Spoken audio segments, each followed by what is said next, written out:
Previously, in the war between two kingdoms, Zigtad and Brunn, Brunn was brutally defeated by a war maiden named Ellen, but Tigra showed courage to kill her alone with just his bow and arrow. His courage impressed Ellen as she fell in love with him. Ellen took Tegra as a war prisoner, but in the battle, the crown prince died and the war for the throne in Brunn begins between Duke Thenardia and Duke Ganelon, for which Duke Thenardia tried to destroy Tigra's homeland Alsace to set an example of his power, so Ellen chose to side with Tigra and help him out in his fight against Duke Thenardia. But Duke used his connection to defeat Tigra with another war maiden from Zigtad named Ludmila. She blocked Tigra and Ellen on their way and resides in a castle which is perfect to defend against siege attack, so Ellen and Tigra found a back door to enter into her castle. Now, as the story progresses, Ellen and Tigra broke into Ludmila's castle, where both war maidens goes against each other, but in the middle of their fight an assassin gets in. But Tigra takes him out. Ludmila slaps him for saving her and asks what he wants, so Tigra tells he doesn't want bloodshed.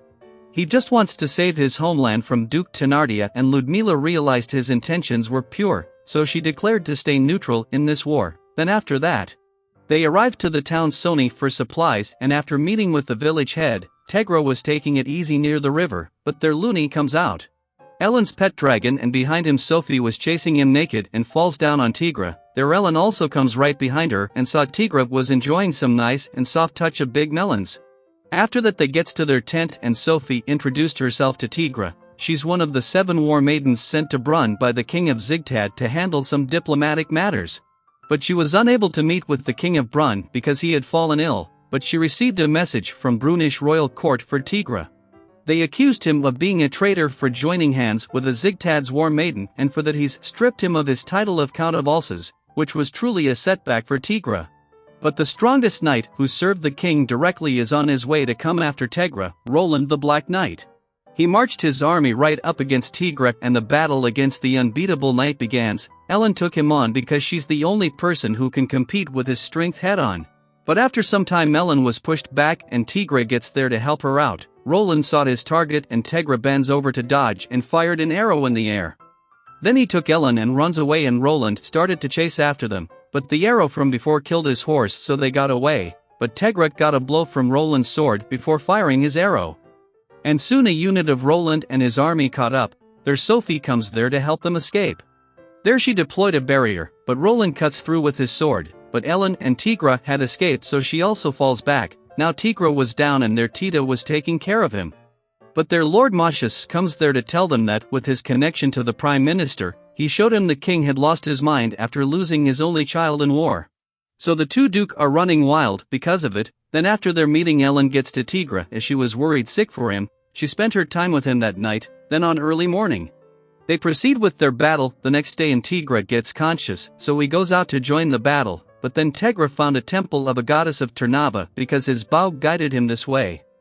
The goddess possessed Tida's body to contact Tegra. She knew Tigra wants power and she agrees to grant him that wish, but she wants him to shoot Tita to show his resolve. There Tigra readies his arrow to show his resolve and shoot at Tita, but it blew off her clothes and didn't damage even a strand of her hair. The goddess was impressed and granted Tigra his wish.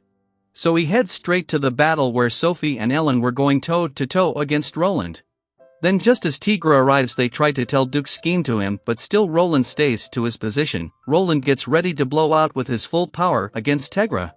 But Tegra also used his power and Roland took on that full blow head-on, yet after that he still survived, but he had lost his strength to fight, so it counts Tegra's win.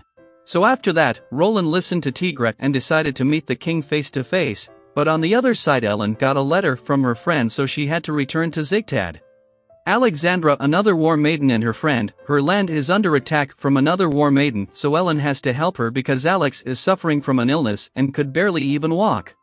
Tigra understands, so Ellen leaves to meet Alex, and in the meantime, Roland arrives in capital and unknowingly steps into the trap of Duke Ganelon. His fate was sealed, and by his death, the kingdom of Wozenel made their move and invaded Thenardia's province with 20,000 strong troops, so Tigra decided to take a small group to Agnes to protect their citizens from Wozenel.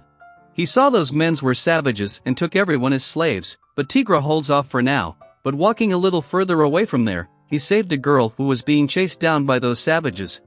But she immediately passed out. Then on the next day, Tegra begins his attack on the Wozolan and kills a small unit of their army. He continued his attack to lower the number of Wozolan army. But their commander used people from Brunn to use them as shields, so Tigre came forward alone and surprised the commander. He killed the commander from a distance in an instant, and made their victory stronger to save the Brunish people and other slaves. But after that they interrogated some soldiers and everyone said the same thing. This was just a first wave. They took out their main unit has about 40,000 troops, so Tegra still engages in a battle, but their Ludmila joined Tigre to lend him a hand while he was in a tight spot. Meanwhile, Ellen arrives at Alexandra's palace and gets right to the point and asks about the invader, so Alex tells her that Elisaveta had joined her on a pirate raid, but after completing the job, she accused Alex of not being fair and splitting the goods and ends up marching towards her land. On the other hand, Ludmila's help proved enormous to win their fight. But she was interested in Tigre because when he and Ellen invaded her castle, they damaged their castle and the gate. It was impossible with the power of War Maiden alone. So there she realized it was Tigre who used his power with Ellen and did number on her castle, so to gain Ludmila's support Tegra showed her his ancient bow. She thought Tigre could use this same power to win every battle, but Tigre tells her that every time he uses his power it strains him and sometimes he even blacks out. So that's everything she wanted and agreed to give him her support. Then Tigre was called out by the girl he saved from those Wozolans. Her name was Regine and they had a meal together. So when Tigre was about to leave, she asked Tigre for a favor, but the scene then shifts to Ellen. She leads her troops to confront Elisaveta. There she fights her on a one-on-one duel. But suddenly Elisaveta tells Ellen this fight was all a plan of Duke Ganelon to separate her from Tigre, and as they speak Duke had mobilized his army against Tigre. So Elisaveta offer a peace treaty to bail Ellen out of this. It's like a pact of non-violence between them for quite some time, so Ellen had to agree. Meanwhile Ludmila planned to attack Wozolan's army from many ways. Then the moment comes to confront the army of overwhelming number of Wozolan. But our video comes to an end for today, but stay tuned for its last part and subscribe and hit the bell icon to get the latest update on my next upload, so take care.